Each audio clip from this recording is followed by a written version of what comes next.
Parlons aujourd'hui de la manière dont nous devons prêcher dans la prophétie. Comment prêcher dans la prophétie? Parce que parler dans la prophétie, c'est aussi un des bras, un des 4 bras du fleuve qui nous aide à pouvoir arroser l'Église, qui nous aide à pouvoir ensemencer les enfants de Dieu. Alors, parler dans la prophétie, c'est-à-dire quoi? Parler dans la prophétie, c'est placer l'écriture biblique dans son temps et dans son espace.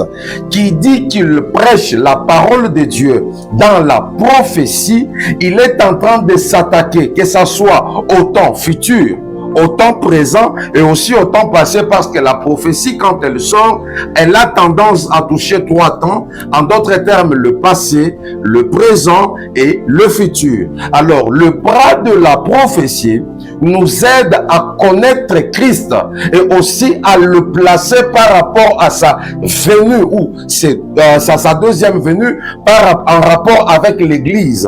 Donc, les bras de la prophétie nous aident tellement à comprendre qui est Jésus dans les temps et dans l'espace. Et elle nous aide aussi à stabiliser l'Église. Elle nous aide à comprendre l'Église traverse quel temps, l'Église doit marcher de quelle manière, parce que si l'Église ne sait pas le temps qu'elle est en train de traverser, elle risquerait de ne pas être prête pour l'accueil de son époux. Or, l'Église doit être enseignée pendant ce temps, de pouvoir se préparer, parce que son époux dit que je viens bientôt. Alors, le bientôt de Christ, c'est quand? Alors, l'Église doit comprendre le bientôt de Christ, c'est quand? Quels sont les signaux précurseurs qui sont en train de préparer ou de prévenir la venue de son époux? Donc, l'Église doit comprendre vraiment à déceler tous les temps prophétique, parce que le jour, la nuit plutôt est tellement avancée et le jour approche. C'est ainsi que nous pouvons nous poser des questions. Mais comment, donnez-nous un exemple de la manière dont nous pouvons prêcher dans la prophétie. Je vais un peu prendre ce qui s'est passé il y a très longtemps au temps de Noé. Je suis dans le livre de Genèse chapitre 6. Vous allez voir que Dieu a ordonné à Noé d'entrer dans l'arche, mais après qu'il ait plu, nous avons vu l'arche monter. Et là, nous comprenons directement dans la prophétie. Vous savez, c'est quelque chose qui s'est passé il y a longtemps en Noé, mais cela était un bégaiement des choses qui devraient arriver.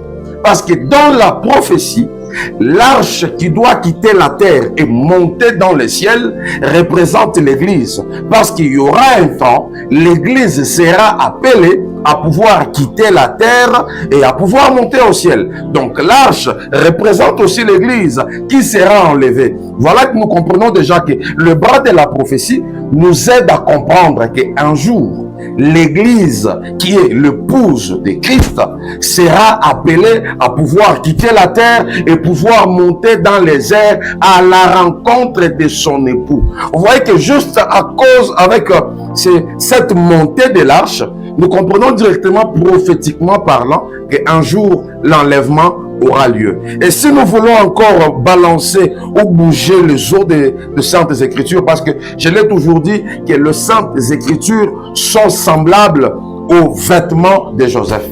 Je peux dire que l'arche, c'est l'image de l'Église, oui, parce que l'Église sera enlevée, mais l'arche aussi représente aussi Christ, parce que Christ, il est le véritable arche de Noé, parce que lorsque nous entrons en Christ, nous avons le repos. Tous ceux qui sont en dehors de l'arche n'ont pas le repos, mais ceux qui sont à l'intérieur de l'arche ont le repos. Là, nous pouvons encore comprendre que lorsque nous serons enlevés ensemble avec la personne de Jésus, lorsque les eaux vont commencer à diminuer, il y aura un temps où l'arche va se poser sur une montagne qu'on appelle la montagne d'Ararat. Là, nous comprenons qu'il y aura un temps où la grâce finira, mais la grâce retournera où? Retournera en Israël. Vous voyez déjà qu'avec le bras de la prophétie, nous pouvons facilement stabiliser ou situer l'Église par rapport à la période et au temps qu'elle est en train de traverser. Alors la prophétie, c'est aussi un des bras très important qui nous aide à pouvoir ensemencer l'Église. Et nous allons comprendre aussi par là, pour finir, que tous les 4 bras de l'Évangile ne se contredisent pas, mais tous les 4 bras de l'Évangile l'évangile se complète. La révélation complète la prophétie complète la connaissance complète aussi pour sa part la doctrine. Donc il n'y a pas de contradiction entre les quatre bras. Si tu remarques qu'un des bras contredit l'autre bras, regarde bien, tu t'es peut-être éloigné de la pensée originale de Saintes Écritures. Que la grâce de Dieu vous localise. Soyez bénis.